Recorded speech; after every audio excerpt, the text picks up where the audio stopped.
स्वागत छ भाइ बहिनीहरुलाई नेपाल अनलाइन स्कुलमा। आज हामी क्लास 9 को इकोनोमिक्सको बारेमा पढ्न गइरहेका छौं हैन।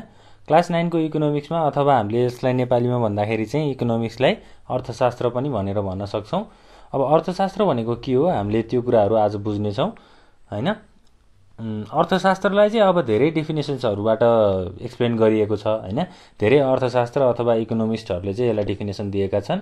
तर हामीले अब अर्थशास्त्रलाई बुझ्दाखेरि के भन्न सकिन्छ त? Economics is about allocation of scarce resources which have alternative uses हैन। इकोनोमिक्स भनेको चाहिँ के रहेछ त? एलोकेसन अफ स्क्यार्स रिसोर्सेस भनेको सर्टेज भएको अथवा थोरै रिसोर्सहरुलाई चाहिँ त्यसको अल्टरनेटिभ युज गरिन्छ भने व्हिच हैव अल्टरनेटिभ युजेस हैन। त्यसलाई युज गरिन्छ भने के भन्न सकिन्छ? त्यसलाई हामी इकोनोमिक्स भनेर भन्न सकिन्छ। अब इकोनोमिक्सलाई फेरि अर्को डेफिनेसनबाट के पनि भन्न सकिन्छ त? It is the study of human being हैन। इकोनोमिक्सलाई चाहिँ अर्को भाषामा के भन्न सकिन्छ त? It is the study of human beings हैन। यो कुराहरु भयो। ल अब इकोनोमिक्सको एउटा सर्ट इन्ट्रोडक्सन अथवा सर्ट डेफिनेसन हामीले पढेका छौं हैन। अब हामीले भर्खरै त्यो कुराहरुलाई हेर्यौं। अब इकोनोमिक्सलाई ठ्याक्कै यही डेफिनेसन हो भनेर पनि भन्न मिल्दैन हैन। के भनेको छ त? There is no definition that seems to completely cover the total concept. इकोनोमिक्सको टोटल कन्सेप्टलाई चाहिँ अब कुनै पनि डेफिनेसनले कम्प्लिटली कभर गरेको हुँदैन। त्यसैले गर्दा छुट्टै धेरै अर्थशास्त्रहरूले चाहिँ इकोनोमिक्सको डेफिनेसनहरु दिनुभएको छ। अब हामीले अर्को कुरा गर्दाखेरि चाहिँ के कुरा गर्छौं त हैन? इकोनोमिक प्रब्लमको कुराहरु गर्छौं। Economic problem. अब इकोनोमिक प्रब्लम भनेको त के हो त हैन? इकोनोमीमा आउने समस्या जस्तै अब rise of general price of goods and services which is generally called inflation हैन। कुनै पनि सामान गुड्समा चाहिँ अब प्राइसहरु धेरै भयो, त्यसको मूल्य धेरै भयो भने त्यसलाई हामीले इन्फ्लेसन भन्छौं। त्यो जुन चाहिँ के हो त? एउटा सिरियस प्रब्लम फर इकोनोमिक्स। ल यसलाई हामीले डेफिनेसनबाटै लेख्दाखेरि चाहिँ if price of goods increases it is called inflation. के भनिदो रहेछ? इन्फ्लेसन भनिदो रहेछ। अब इन्फ्लेसन चाहिँ एउटा के हो त? Serious problem of economics. अर्थशास्त्रको चाहिँ के हो त? एउटा सिरियस प्रब्लम हो इन्फ्लेसन। ल यो कुराहरु भयो हैन। अब हामीले प्रब्लम्सहरु लिस्ट गर्दाखेरि त धेरै लामो नै भन्छ। जस्तै अब म एउटा एक्जाम्पलहरु लिन्छु यहाँ हैन इकोनोमिक्सको प्रब्लमहरु बारे। जस्तै फर्स्टमा आउँछ अनइम्प्लोयमेन्ट। अनइम्प्लोयमेन्ट एउटा इकोनोमिक्सको मेजर प्रब्लम हो। त्यसैगरी balance of payment.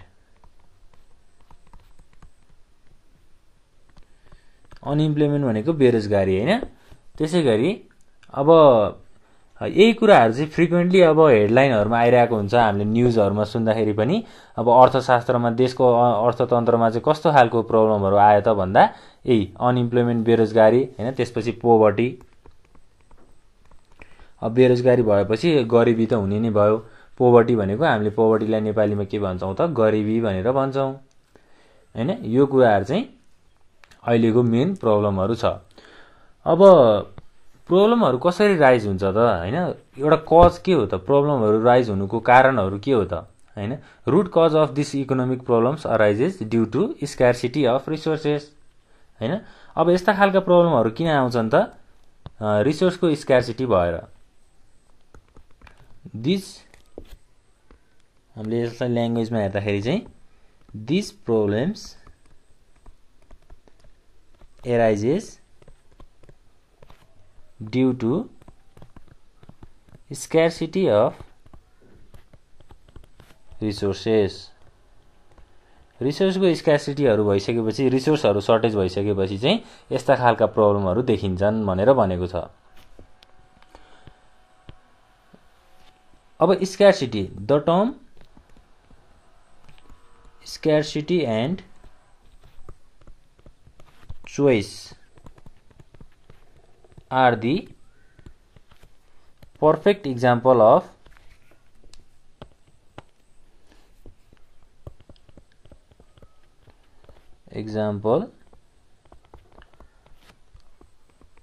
economic problem।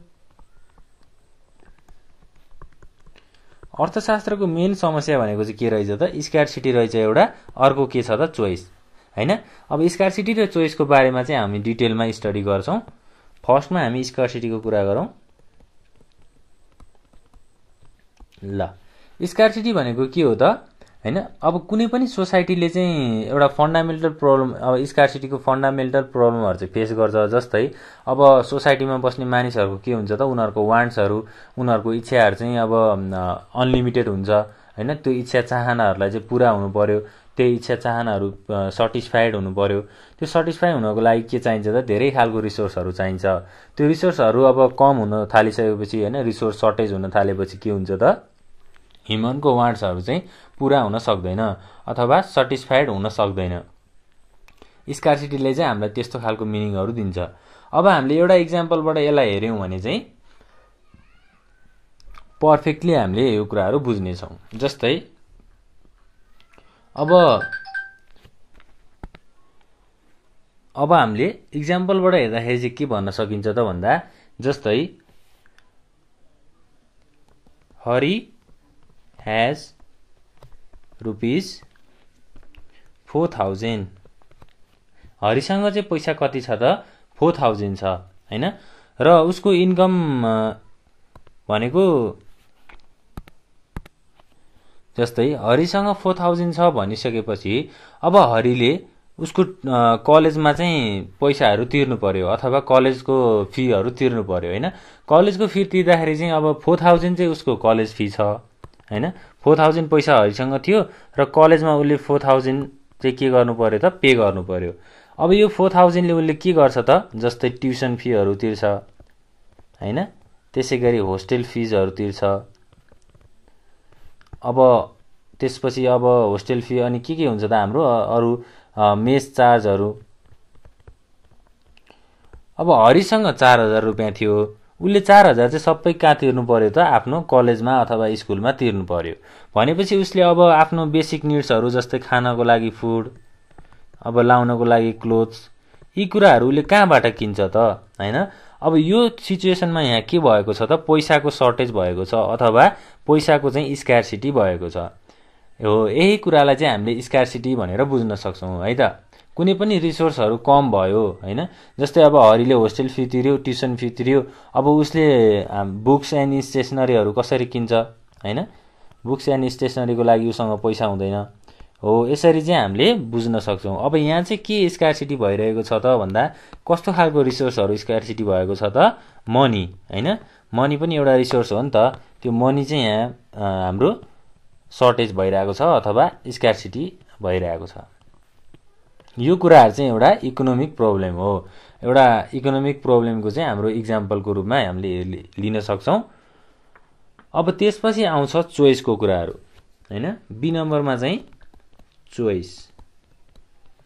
Choice भनेको चाहिँ के हो त? अब जस्तै अब ह्युमन बीइङ्सहरुको त आफ्नो इच्छा चाहना अनुसार उनीहरुले सामानहरु चुज गर्छन्। चोइस भनेको चाहिँ मेन कुरा चाहिँ चुज गर्नु हो। जस्तै अब एउटा कन्ज्युमरले चाहिँ के उसको के इच्छा हुन्छ अथवा के चाहना हुन्छ त भन्दा, to get maximum satisfaction from the goods and services, हैन? ही बाइज, कुनै पनि एउटा कस्टमरले सामानहरु किनिसकेपछि त्यो सामानबाट उसले के चाहन्छ त? म्याक्सिमम स्याटिस्फ्याक्सन चाहन्छ अथवा खुशी चाहन्छ अथवा उसको इच्छा चाहनाहरु पूरा गर्नको लागि स्याटिस्फ्याक्सन चाहन्छ। यस्तो कुराहरु चाहिँ अब उसले के गर्छ त? People try to fulfil a part of their unlimited wants making choice between various alternatives भनेको, अब जस्तै सामानहरुको चाहिँ धेरै खालको अल्टरनेटिभ्सहरु हुन सक्छ। जस्तै अब बिस्कुटको पनि धेरै प्रोडक्टहरु, फरक फरक प्रोडक्टहरु हुन सक्छ, हैन? जस्तै अब बिस्कुटको कुराहरु गर्दा हामीले बिस्कुट प्रोडक्ट एउटा प्रोडक्टमा चाहिँ बिस्कुटको इक्जाम्पल लिँदाखेरि के भन्न सकिन्छ त, जस्तै अब यहाँ नेबिकोको बिस्कुट छ हैन, त्यसै गरी यहाँ अब XYZ कुनै अब म्यानुफ्याक्चरिङ कम्पनीहरूको बिस्कुटहरू हुन सक्यो। अब के गर्न सक्छ त, कुनै पनि कस्टमरले यो दुईटा बिच चाहिँ चुज गर्न सक्छ, कुन प्रोडक्ट चाहिँ मैले युज गरेर अथवा कुन सामान मैले किनेर मेरो इच्छा चाहनाहरू चाहिँ पुरा गर्न सक्छु त हैन। त्यो यो अब चुज गर्ने, अब यो मेथडलाई चाहिँ हामीले चुज गर्ने भन्छौँ। त्यही कुराहरूको कन्सेप्टमा चाहिँ चोइसको कुराहरू आउँछ, स्कार्सिटी र चोइस।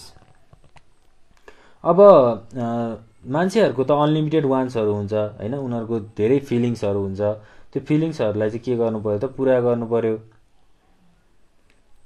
त्यही पुरा गर्ने प्रोसेसलाई चाहिँ अब चोइसको रूपमा हामीले सामानहरू चुज गर्छौँ र हामीले इच्छा चाहनाहरू चाहिँ पुरा गर्छौँ। अब हामीले डिस्कस गर्ने अर्को टपिक रहेको के छ त, भेरियस डेफिनेसन्स अफ इकोनोमिक्स हैन। अब इकोनोमिक्सको चाहिँ धेरै अर्थशास्त्रहरूले यसको डिफिनेसन्सहरू दिनुभएको छ अथवा हैन यसको व्याख्याहरू गर्नुभएको छ। अब हामीले मेन कुरा फर्स्टमा बुझ्छौँ। फर्स्टमा economics as a science of wealth. इकोनोमिक्सलाई साइन्स अफ वेल्थ भनेर कसले भन्नुभएको हो त, एडम स्मिथ भन्ने अर्थशास्त्रले भन्नुभएको हो हैन। एडम स्मिथ चाहिँ को हो त, founder of modern economics. Modern इकोनोमिक्सको फाउन्डरलाई चाहिँ हामीले एडम स्मिथ भनेर भन्छौँ। अब उहाँलाई चाहिँ के पनि भन्न सकिन्छ त भन्दा, he is regarded as a father of economics। अर्थशास्त्रको चाहिँ पिता भनेर पनि हामीले एडम स्मिथलाई भन्न सक्छौँ, एडम स्मिथ। अब एडम स्मिथले दिनुभएको डेफिनेसन चाहिँ हाम्रो जस्तै हामीले टपिक हेडलाइनबाटै के भन्यौँ त, as a science of wealth हैन। एडम स्मिथले चाहिँ economics is a science of wealth भनेर डेफिनेसन भन्नुभएको छ। उहाँको book, he published a book हैन, उहाँले पब्लिस गर्नुभएको बुकको नाम के हो त, an inquiry into the nature and causes of the wealth of nations हैन। यो बुक चाहिँ बुक हो, यो बुक पब्लिस्ड। एडम स्मिथले चाहिँ यो नामक बुकमा अथवा यो नामक किताबमा चाहिँ के कुराहरू लेख्नु भएको छ त भन्दा, इकोनोमिक्स चाहिँ के हो त, हाम्रो साइन्स अफ वेल्थ हो। भनेपछि वेल्थ भनेको के हो त, सम्पत्ति हैन। सम्पत्तिको एउटा विज्ञानलाई चाहिँ उहाँले इकोनोमिक्सको रूपमा लिनुभएको छ। 18th सेन्चुरीमा चाहिँ उहाँले यो कुराहरू डिराइभ गर्नुभएको अथवा इन्ट्रोड्युस गर्नुभएको हो। ल अब एडम स्मिथको कुराहरू पनि भयो हैन। हामीले यसमा भुल्नै नहुने कुरा चाहिँ के हो त, उहाँको बुक पब्लिस भएको बुकको नाम र उहाँले दिनुभएको डेफिनेसन के हो त, as a science of wealth. यो कुराहरू चाहिँ हामीले बुझ्नु पर्यो। र एडम स्मिथ भनेको को हो त, फाउन्डर अफ मोडर्न इकोनोमिक्स भनेर पनि हामीले बुझ्नु पर्यो। अब इक्जाममा हामीलाई क्वेसन्सहरू आयो भने चाहिँ हामीलाई यस्तै खालको क्वेसन्सहरू आउँछ र हामीले सजिलोसँग क्वेसन्सहरूको एन्सर चाहिँ दिन सक्छौँ। ल यही कुराहरू हो अब हामीले बुझ्नुपर्ने। लगभग हाम्रो अब क्रिटिसिजम्सको कुराहरू पनि छ हैन। जस्तै criticisms of Adam Smith wealth definition. Adam स्मिथको वेल्थको डेफिनेसनको क्रिटिसिजम्स अथवा आलोचनाहरू चाहिँ के कस्ता रहेका छन् त्यो बारेमा हामी डिस्कस गर्छौँ। अब एडम स्मिथको डेफिनेसनमा चाहिँ के भनिएको छ त साइन्स अफ वेल्थ भनेको छ, सम्पत्तिको विज्ञान भनेर भनेको छ। तर क्रिटिसिजम्सले चाहिँ अब के भन्छ त, क्रिटिसिजम्समा चाहिँ धेरै अर्थशास्त्र होइन धेरै इकोनोमिस्टहरूले चाहिँ क्रिटिसाइज गर्नुभएको हो। एउटा पोइन्टमा के भनेको छ त भन्दा it is necessary to give much more importance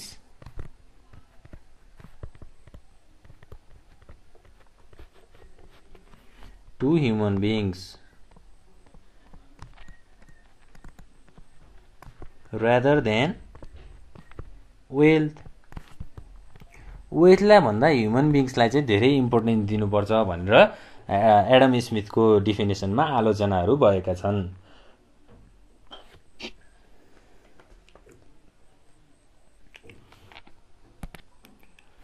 अब यो कुराहरूलाई चाहिँ हामीले बुझेर हेर्न सक्छौँ। क्रिटिसिजम्स भनेको आलोचना भनेर बुझ्नु पर्यो होइन। त्यसपछि अब यो पोइन्टलाई सम्झिनु पर्यो। त्यसै गरी अर्को पोइन्टमा चाहिँ के भन्न सकिन्छ त, जस्तै कार्लिल एन्ड रस्किन। कार्लिल र रस्किन भन्ने दुईटा अर्थशास्त्रले चाहिँ के गर्नुभएको छ त, एडम स्मिथको डेफिनेसनमा आलोचना के गर्नुभएको छ त भन्दा जस्तै डेफिनेसन पोइन्टमा लेख्दैछु है, definition of wealth on the ground that economics is not a science of selfishness and meanness हैन। वेल्थ डेफिनेसन अफ वेल्थको डेफिनेसनलाई चाहिँ हामीले के भन्न सक्छौँ त, economics is not a science of selfishness and meanness. Selfishness र मिननेसको चाहिँ इकोनोमिक्सको डेफिनेसन होइन होइन, इकोनोमिक्सको साइन्सहरू होइन भनेर आलोचनाहरू भएका छन्। ल अब यति नै कुराहरू हामीले यो क्लासमा बुझ्नुपर्छ। फर्स्टमा हामीले बुझ्नु पर्यो इकोनोमिक्स भनेको के हो, इकोनोमिक्सको छोटो डिफिनेसनहरू होइन।